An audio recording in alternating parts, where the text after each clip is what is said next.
10 things that I would like to see in Total War from Paradox Games.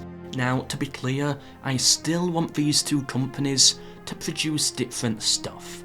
However, there's a lot that Paradox has added to its campaigns to the point where players are moving away from Total War and to Paradox. Number 10. Fear. One thing I love about EU4 is that I am almost always on edge, whether that will be me praying the coalition won't form, or that the massive superpower next to me will not strike. This I do not get in Total War. It lacks that level of fear. There's no real coalition that could destroy you, and when big powers do declare war, due to the passive AI design, they usually don't become a problem. They can be dealt with easily. War should be something that, at times, you fear, and Total War needs both a coalition feature and a more strategically aggressive AI.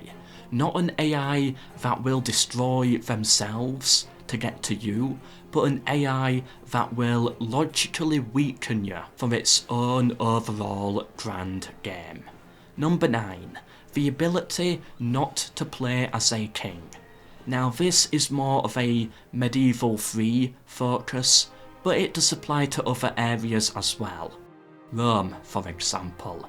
I would love to play as one of Vassals, and either have to gain my place as a noble Roman citizen family, or perhaps try and break away.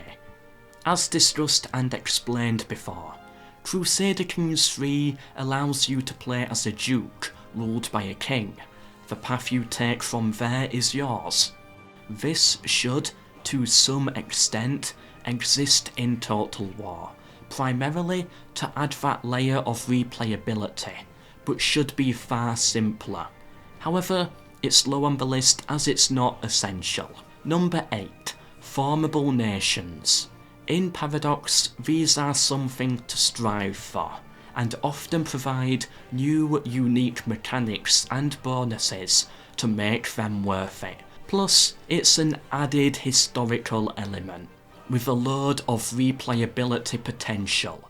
Imagine playing Medieval 3 as England, pushing to form Britain. However, if you play in a very smart and unique way, you can also form the Angevin Empire, which will offer a new unique experience in itself. So through formable nations, you create replayability. Number 7. A casus belli mechanic. Having to push for legal reasons to go to war helps with immersion. This is how it historically was. Land is claimed by nations, and they war over it. Taking that land is often seen as acceptable. You should be able to push further and conquer more, but at greater risk to your diplomatic standing. Again, to boost immersion, accuracy, and to add a new fun mechanic. Number 6. Better and more logical diplomacy. I love the relations meter system in EU4. We've seen the early days of that in Three Kingdoms, but it needs a lot more depth and work put into it. It just makes so much more sense. Diplomacy suddenly feels less randomised when in this formula. Number 5. A ticking war score. The most important part of war is peace. How war is used to gain a more stable or richer peace in future.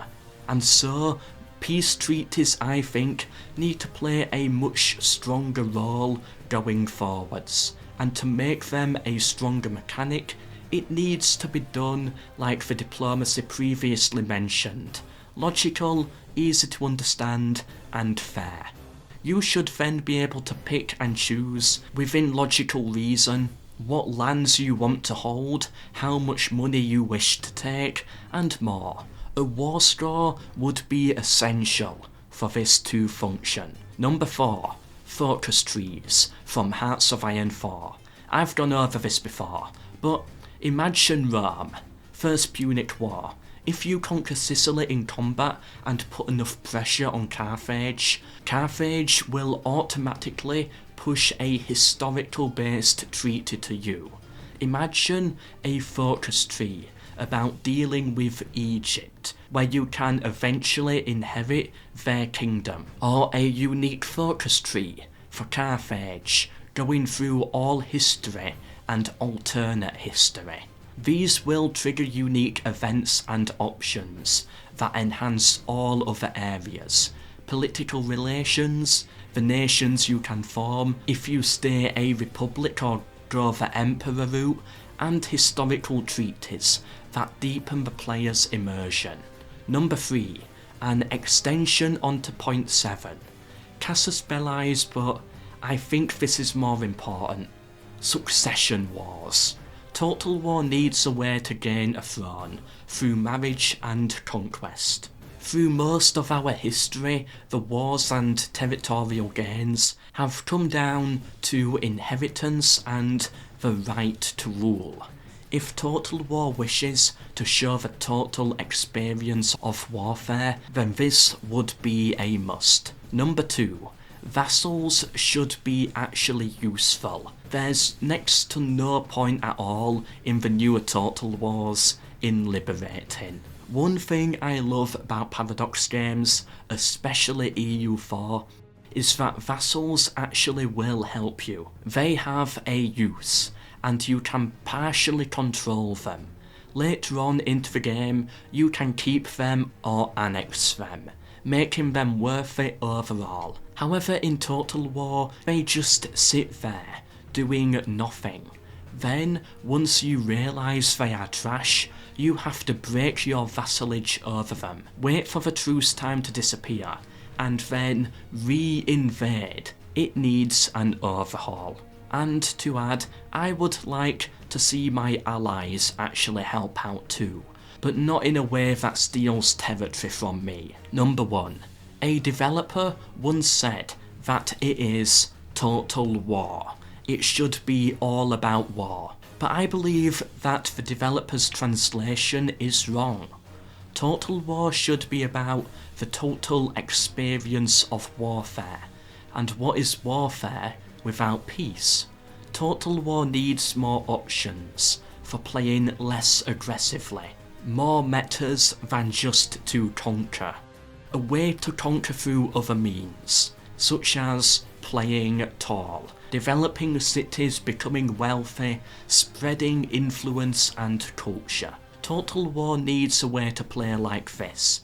Here are the bonuses. It's more historical. It would add a new, fun, unique gameplay element, resulting ultimately in more replayability. And lastly, not all cities and lands are equal. Sometimes you can conquer a load of land that is absolutely trash, and then there's Venice. I think the player will get more satisfaction from taking a small amount of valuable land than large chunks of desert. I have cut back on Total War lately, as I begin to ask, what am I gaining for my country from these wars? Okay, wealth might go up, but that's it. I think a system would be best where you know precisely why you are fighting a war, and that's what all 10 of these link towards. It's about why the war is important, and then how to effectively use that war to get the most out of it. War should be an investment for the future, to give you that extra edge during peacetime. Anyway, that's 10 things I would like to see added. Again, I still want Total War to stay with its own unique formula, but I cannot deny changes are needed if its campaigns wish to compete.